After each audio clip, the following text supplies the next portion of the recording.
Hey guys, Coach Nate here from The Run Experience. Today we are doing a review of the Polar Vantage V GPS heart rate, power watch, and lifestyle tracker. Yes, there's a lot of bells and whistles in this thing.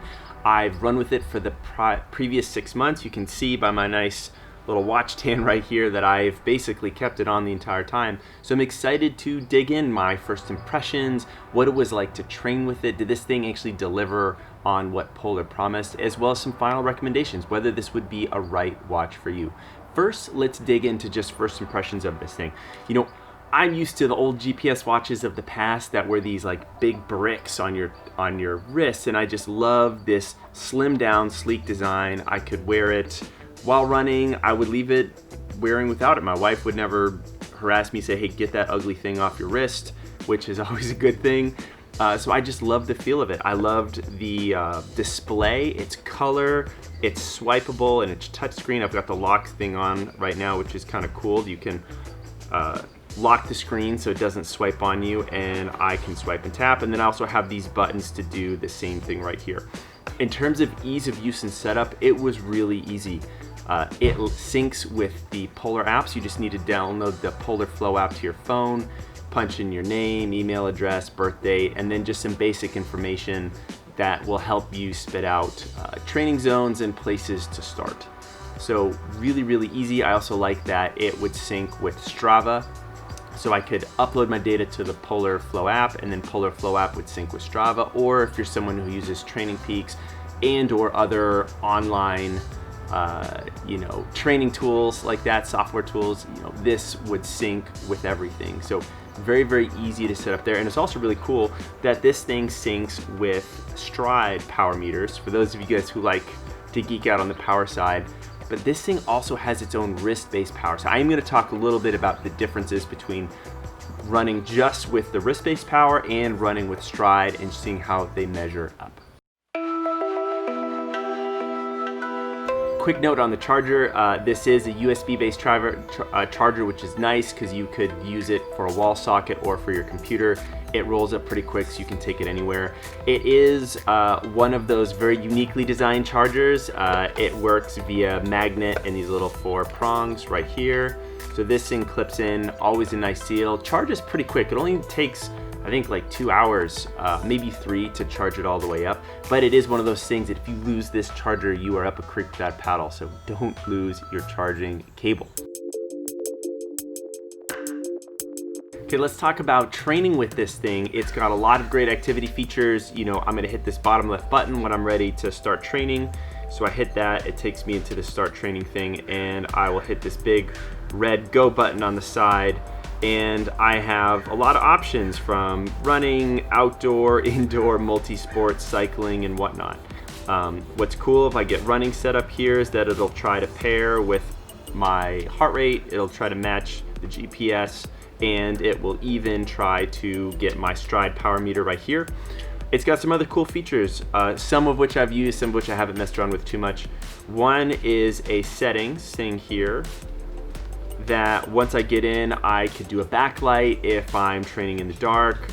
It's got a race pace feature. It's got an interval timer that could be based on time and distance. I used the interval timer when I did my virtual 5K. I set it to 5K, and it was really nice to know that I had my exact split. I didn't have to worry about like stopping my watch at the end of my race. Countdown timer, and a few other little bells and whistles in there, which was really cool. Also pretty standard stuff in watch these days, but you could set automatic splits to happen by mile or kilometer or by different distances, and you can also do auto laps as well while you are running.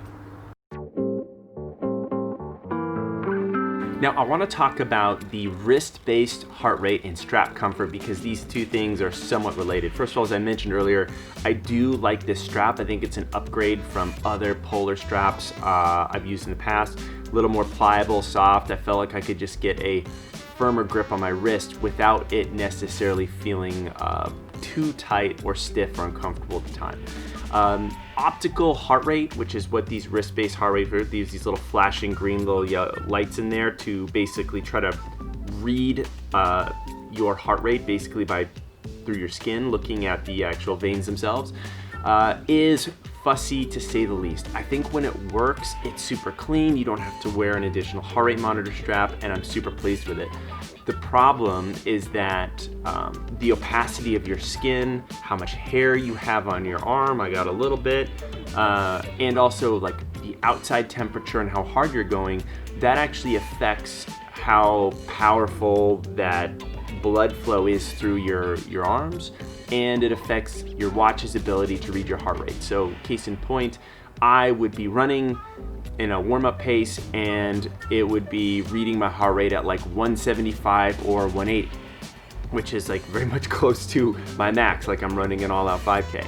And then times when I'm doing my all-out 5K effort, my heart rate will plummet down to 115 or 120. So it became so annoying that I just stopped using it altogether. Now I know some of you guys will say, well, like, you gotta make sure the heart rate's in the exact right spot. You can measure by my watch tan that I'm keeping it right where it needs to be, that just little finger width gap right below my wrist bone. So when I did get it in the right spot, I could readjust it and it would work. But a lot of times it didn't. Now, the only comfort in it being wrong is that it's not wrong by 5 beats or 10 beats, which would be a much more difficult to tell, and I could not trust it. It would be off by 30 or 50 beats. So I know that if I was running at 140-ish and it felt like 140, I could trust it. If I was running harder at 160, 170 heart rate and it was reading that, I could trust it. But if I knew if I was running harder at that 170 and it was off, it would be at that 115. So this isn't just Polar, this is all wrist-based optical heart rates. They're not alone in this issue, and I'm just hoping they continue to get better. Now, back to my strap comfort thing, because of the other features on this watch that I will get into that tracks your daily progress and even your sleep and recovery at night, I was really incentivized to wear this watch all the time, but because I was just really keeping the strap tight so that I would get an accurate heart rate meter, every once in a while I would get these little, raw spots on my wrist that would make me want to take this watch off for a day or two at a time and give myself a little break. So perhaps that's a little bit user error on my part. I like to think I'm not the only one who's dealing with that problem though. So I grew up as a triathlete, and I was one of those early adopters getting all the gears and gimmicks, and I was really excited to ride with a power meter, and it really changed my training a lot. I've actually made a whole video on will running with a power meter make you a faster runner that you can go ahead and watch after this one. So I was really excited to try out the power meter watches. Now, with Polar, you really have two options, which is cool. One, it has wrist-based power, which primarily, as I understand it, is based upon a 3-way accelerometer and GPS data to measure your speed. And it could also pair with the Stride power meter, which is a little foot pod on your watch, which uses some similar data, but then they don't necessarily rely on GPS as much, and Stride is figuring out how to even take wind into account as well as other various scenarios that runners are in. I love that the power was real time as footage. I trained with just the Polar numbers for a while, and then I switched to running with Stride for a while. My only knock, and this isn't necessarily a knock on Polar, it's just that the power numbers aren't the same. When I was a cyclist, if I was training with a power tap or an SRM, the numbers might be a little bit different because they're taking the readings from the crank versus the hub, but they were much more uniform. What I noticed with these two things is that the watts are like 100 watts off. So when I ran Polar, the numbers were 100 watts higher, good for my ego. When I went to Stride, it was a little bit lower. But either way, I think there was a consistency across the board. So don't worry as much about comparing numbers from one person to the next. It's more about the numbers relative to you, and I thought that worked pretty darn well. I do have to say a real winner on this watch is the battery life, especially given how slim the design is. Polar claims that you've got 40 hours of active GPS time. I can say that I would run 4 days a week. I'd wear it the entire of my days and while sleeping at night, which I'll get into the nightly recharge piece. And I only needed to recharge it probably every 5 days or something like that. And I think it would go a little bit longer if I was not using the nightly recharge thing where I was reading my heart rate at night. So really, really great battery life. And as I said, when you did need to recharge it, it recharged pretty darn quick. So really, really happy with that. If I woke up one morning and I noticed that my battery was pretty low and I'm like, oh man, I need to charge it, I could throw it on the charger even for like 20 minutes while sipping my coffee, and it would boost it up to 30 or 40%, plenty of charge for my run. So we're getting all this great data, but really ultimately, what do we do with it as athletes? I think that's been the age-old question that we've all struggled with. We used to have coaches or other people or very rudimentary software that would kind of track our data over graphs and charts and try to spit out some useful information. Well, they've been made some really great leaps of late, and I love what Polar is doing with their training load. Now I can show you over here. I was just off for the 4th of July weekend. I mean, I was hiking a lot, but I wasn't really wearing this watch. So this says I'm in a detraining mode, but it takes your cardio load, your muscle load, and your perceived load, and it spits out a score that says where you are. And the options are detraining, maintaining, productive, or overreaching. It gives you a strain and it shows what your tolerance is, and it's a great way to generally measure your progress as you move.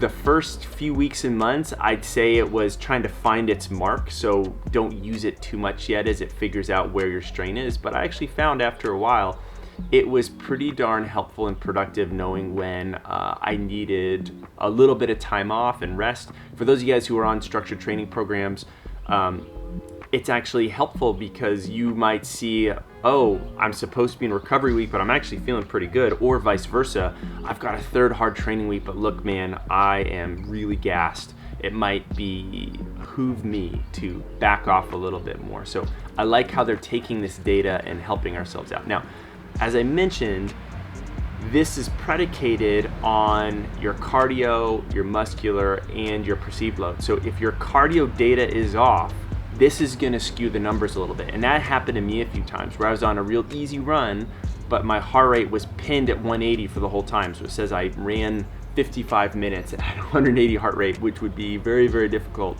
to say the least. And it would kind of mess up my training score a little bit. So there is that little thing to keep in mind. These are helpful numbers. They're moving in the right direction for giving us helpful data, but it's not quite 100% there yet. Yet another cool feature on this watch, man, I keep saying another cool feature because there are so many, is their nightly recharge feature. I'm proud of this one. This makes me look good. I have a good score right here. And it breaks it up into 2 different pieces. It looks at your ANS charge and your sleep charge. Your ANS charge is your autonomic nervous system. I can pull this up right here, and sometimes these buttons are a little clumsy. If that's the case, I can just tap this on the side, and it'll say relative to where I am, and it looks at my resting heart rate. It looks at my beat-to-beat interval at night, my heart rate variability, my breathing rate, and it takes these different things in. I've used a Whoop band in the past and an Oura ring in the past, and actually one of the things I didn't like about it was like, man, I have to manage all of these devices on my wrist. There's actually not a lot of real estate here. I have to wear a Whoop band and GPS watch for running. That's kind of annoying, or a ring. So I was really pleased to see that Polar was starting to incorporate some of those recovery features in here. And you know, when I looked at the data from my Oura ring to this, I would say my resting heart rate numbers were completely the same. But again, just from a consistency standpoint, super interesting to track this over time. I would take a look. I found that for whatever reason, I'm just tending to trust that the heart rate data at night is a little bit more accurate when I'm not straining. I've got plenty of blood flow, and I'm not in excessively cold temperatures that would limit things. So I was really happy to see that. And then for the sleep charge, what's interesting about the sleep charge is it takes in a few other data. It really literally tracks your sleep, which is kind of cool. I can see last night I went to bed at 9:40, woke up at 6:38. Yes, lots of sleep for me. it gave 8 hours and 58 minutes of sleep. It also shows your 28-day average over the last 28 days. I'm just bragging right now because I've been sleeping so well. 28-day average of 8 hours and 10 minutes. But then it also shows your actual sleep. Okay, I was in bed for 8 hours and 58 minutes, but I only slept 8 hours and 19 minutes, which means that I had some little interruptions in there. So it shows your continuity. Honestly, I don't really know what that means fully, but it shows out of a scale of 5 how good your sleep was, I think. It shows your long interruption, you know, how if you're up in the middle of the night, we tossing and turning a little bit. It shows your sleep cycles, your REM cycle, your deep sleep, your light sleep. It just got all of these different features in here, as well as a rate of how much you did. So I found this a cool thing to run in the background. I didn't obsess over it. I actually don't think it's healthy to obsess over it, but it was kind of neat to see, hey, where are you? And you could be running and training like crazy, but if your sleep sucks and you've been traveling a lot, this is gonna affect your charge and your ability to train. So really helpful information for runners. This watch even has a few more features that I wasn't even able to dig in yet. One is this serene feature, which is kind of cool. It's off of the training button, and you can set some breathing exercises for yourself. If you want to set your inhale or exhale, 5 seconds in, 5 seconds out.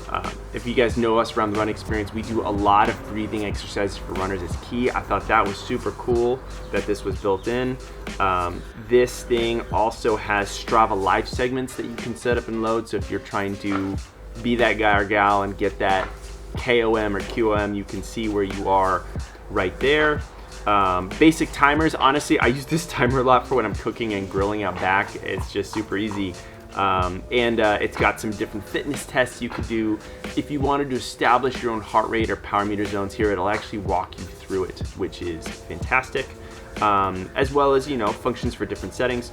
A lot of really great stuff. The other cool thing that I want to show you real quick, I haven't gotten a chance to play with this too much, is right here. It's got this strength and support section, and it's got little workouts built in here. And as a strength and mobility coach, I kind of love this. This kind of tickled me a little bit. So I could tap one of these things and I could scroll down, and look how cute and charming these little stick figure guys are, right? So just kind of moving up and down. You can kind of see that a little bit. Totally rad. This guy's doing a little kettlebell swing, a little sit up. I'm like, that is rad. Now, I know that you can't learn the technique for these movements effectively from a little stick figure, but hey, kudos to you, Polar, for promoting these types of activities in support of our running. So, final thoughts on this thing. At $499, this watch is an investment, but I think you get what you pay for. It is rugged, it is sleek, it has got a great feature set that you can pretty much do everything you want in this watch. My only knocks, as I mentioned before, are the discrepancy in power between the Polar and Stride. I know we're still early days of power development, so I think it's cool that different businesses are figuring out how to develop accurate numbers that make the most sense.